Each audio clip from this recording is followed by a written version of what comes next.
It's Sunday night, and you've had a lazy weekend, sleeping around and catching up with your favorite TV programs. Or maybe you might have spent your Sunday hungover from Pete's party on Saturday night. Or maybe you might have gone through Sunday feeling guilty because you spent the whole day keeping up with the Kardashians. Either way, it is Sunday night, and you're all motivated to start your week early, fresh, and effective. What's the first step to that, you might be asking? Well, of course, setting your alarm for the next day in order to beat the morning traffic, you say? Or to catch up with work you may have been postponing the previous week. Or maybe even to hit the gym. Either way, you need to get up early. When your 5 a.m. alarm rings, you feel groggy, and you're wondering if you should really get up. Can't I just do like 5 more minutes of sleep before I jump out of bed and start your day? You're thinking? Soon, it's 6:30 a.m., and you're sure you will never hear the end of it from your boss if you're late one more time. All this while, you're wondering, isn't there an easier way to wake up early? Is there a way to program your body to naturally wake up when you need to, every day? And to answer your question, yes, there is a way. It's with the help of your body's internal clock mechanism, also known as your circadian number of hours you need on a good night. You can do this by training yourself, preferably during a week you're not needed at work or school, like during a holiday. Each night for 7 days, sleep at a particular time and allow yourself to wake up early. Also, keep away any distractions. Your phone, your laptop, your dog, or just about anything. Keep it away from you. Tell your girlfriend or family not to wake you up, or do anything that might cause you to wake up during sleep, such as playing loud music or doing any activities that might cause you to wake up prematurely. It's very important that during this week or so, you wake up naturally without the aid of any assistance. So, no alarm clocks. For each of these days, record the number of hours you sleep. It's paramount that you keep and maintain a similar routine. During each of these days, you're tracking your sleep. A change in routine, such as maybe traveling or having a late night, can ruin your sleeping routine and affect the time you wake up in the morning. So make sure to maintain your routine and bedtime. Chances are, as you consistently do this, maintaining a consistent daily routine and bedtime, you will notice an almost similar time you naturally wake up, with a deviation of no more than 30 minutes. Step 2. Get a nighttime routine.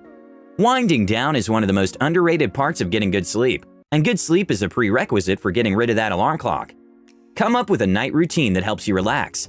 It could involve doing some stretching exercises or yoga, taking a warm shower or bath, and doing some reading or meditating. Find out what works for you. It's advised that for 1 hour before sleeping, you should keep all your electronics away. So no Netflix or TV, especially stay away from the internet. Social media is especially notorious for getting you thinking too much or getting you in the funk because everyone seems to be doing better than you. These are all feelings that aren't good for your sleep. You want to go to bed feeling absolutely relaxed and with a good headspace. Step 3. Complement your night routine with a morning one. Actually, the most important thing you need in the morning is some good natural light, or at least a simulation of it. Our body's circadian rhythm is affected by the most natural things around us. The sounds we usually wake up to, the morning light filtering through the curtains, and even the temperatures in our bedrooms. As much as possible, plan for how you'll wake up. Use light curtains that allow sunlight through in the morning, or do what I do and leave the curtains open when you go to bed. If you need to use an alarm clock, ensure that it's one that simulates your environment in terms of the sounds you wake up to. Similarly, you could get a light alarm, which wakes you up by simulating sunlight. This is especially useful for periods during which you might not get sunlight in the morning, like during the winter. Hypothetically, your morning routine could involve, first, waking up and absorbing some of that natural sunlight. This could be followed by fully stretching your body like a cat. While doing this, make sure to feel your muscles stretch out, right from your toes to your neck, through your back and to your fingers. This gives you awareness and raises your body's temperature as well. Afterwards, you can then head out for a shower to begin your day. If your work or climate means that you don't get to see the sunlight throughout the day, make sure you set out some time for walking in the daylight. Not seeing any daylight at all may affect your circadian rhythm. As much as you can, avoid your phone or any electronics an hour after waking up. As a precaution, you should not sleep with them in the same room, or at least within reachable distance. This way, in case you wake up at night, you will not be tempted to start scrolling through your phone, going through Facebook and ruining your sleep. Step 4. Get the temperature right. Most of all, ensure that the temperature of the room in which you sleep remains constant. When we're asleep, our body temperature drops, and as we wake up, its temperature rises. Changes in body temperature, extreme or not, can lead to restlessness at night. As a result, your sleep may be fragmented, which messes up your circadian rhythm. Maintaining a constant temperature could involve something as simple as turning the knob on a thermostat or getting your beddings right first. Step 5. Do not hit the snooze button. It will take some time before you stop using your alarm clock. So when practicing how to wake up early without an alarm, avoid the snooze button completely. Hitting this button does two things. First, it fragments your sleep, hence messing up your rhythm. This leads to the second effect, exhaustion and cloudiness when you finally get out of bed, since your body thinks you should still be asleep. Regularly postponing your wake-up time can also lead you to completely ignoring your alarm, since one way or the other you're going back to sleep. Use the 5-second rule.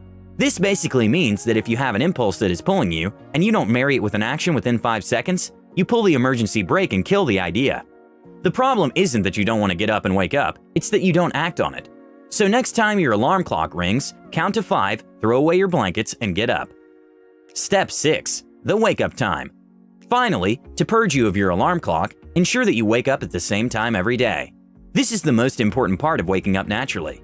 If you plan that you will sleep each day by 10 p.m., ensure that you wind down before 10, so that by this time you're asleep.